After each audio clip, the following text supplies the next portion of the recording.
then check this out.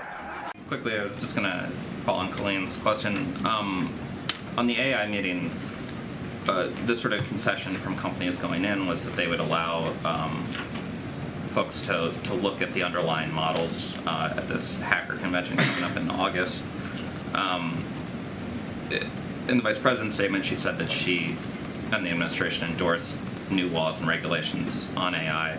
Does the White House want to see AI products go through sort of a regulatory look under the hood before they're released, or are they okay? Are you guys okay with the status quo, which is that stuff is just coming out, and then maybe after the fact companies will agree? So, okay. I'm not going to get ahead of the readout. Look, it was a frank conversation. It was an honest, frank conversation, which included discussion on a couple of things. Three main things is the need for companies to be more transparent with policymakers, the public and others about their AI systems, in particular, the importance of being able to evaluate, verify, and validate the safety, security, and the efficacy of AI systems.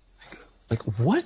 What? And the need to ensure AI systems are secure from malicious actors and attacks, as you were just stating, Justin.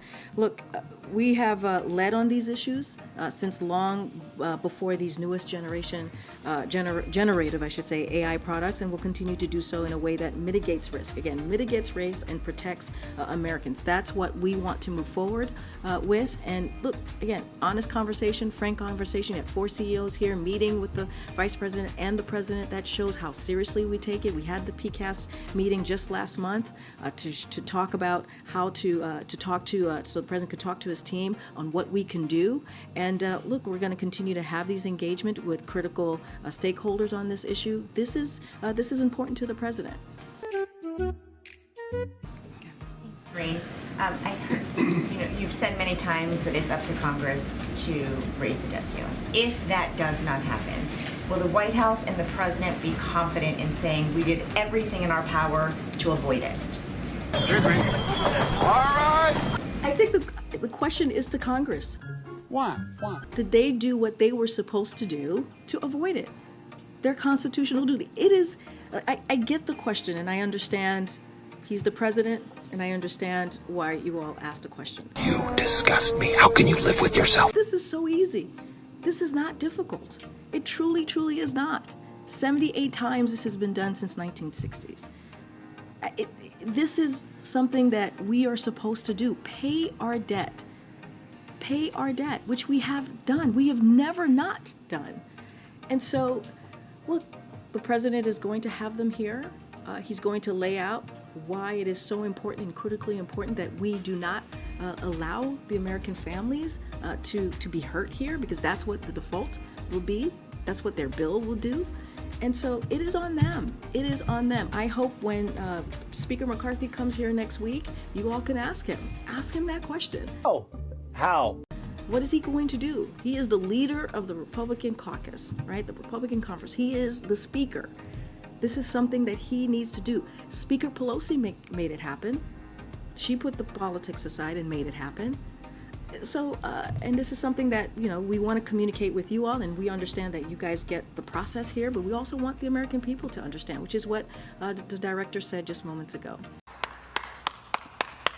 And then on another topic, does the President believe that there should be a code of conduct for the Supreme Court?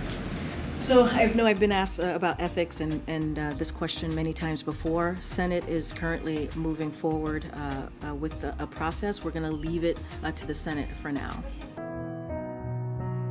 Commission on the Supreme Court, which he established, issued a report in 2021 Understood. that said a code of conduct for the court would bring the court into line with the lower federal courts, etc. Did the President read that report? Understood. The President has seen the report.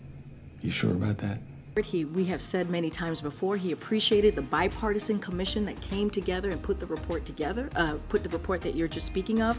As it relates to this moment in time, Senate clearly is taking some sort of action. They're going through their process, and we're just going to leave it there for now. Okay, you know what? On this topic, you have said from the podium that you're not going to comment on any stories having to do with Justice Thomas and his own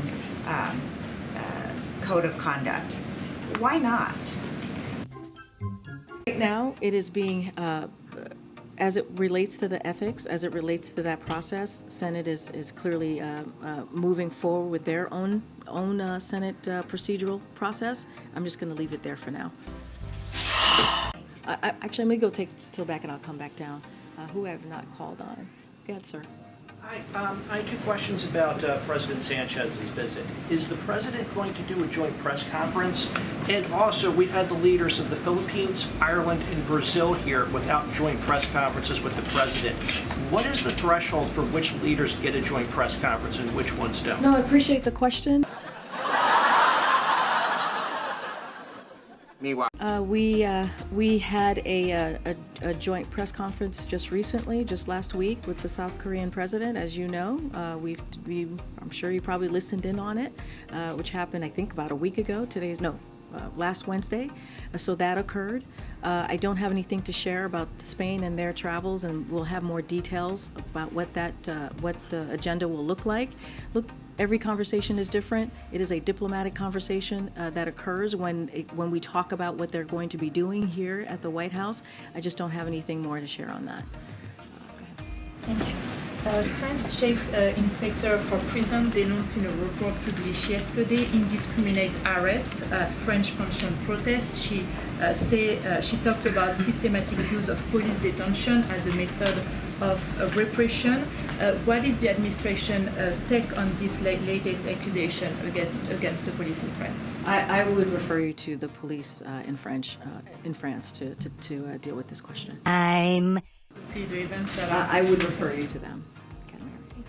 You keep saying that the president next week at this meeting with the congressional leaders is going to, lay out the consequences, outline why this is so important. You also noted, though, that you guys have been laying out the stakes for weeks, and yet nothing has changed. What makes the president think that getting in this room, laying out yet again what is at stake here, is somehow going to suddenly change Republicans' calculus?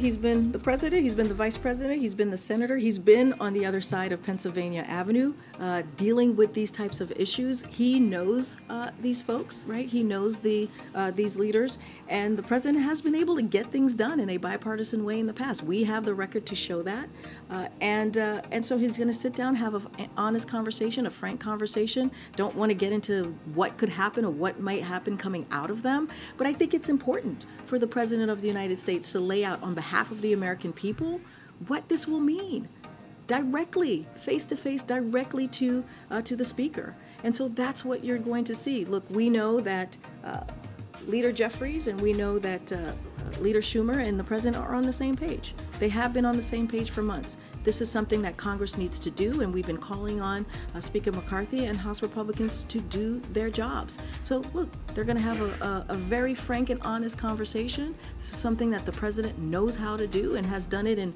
various positions, and so we'll see how it goes. Probably just fine.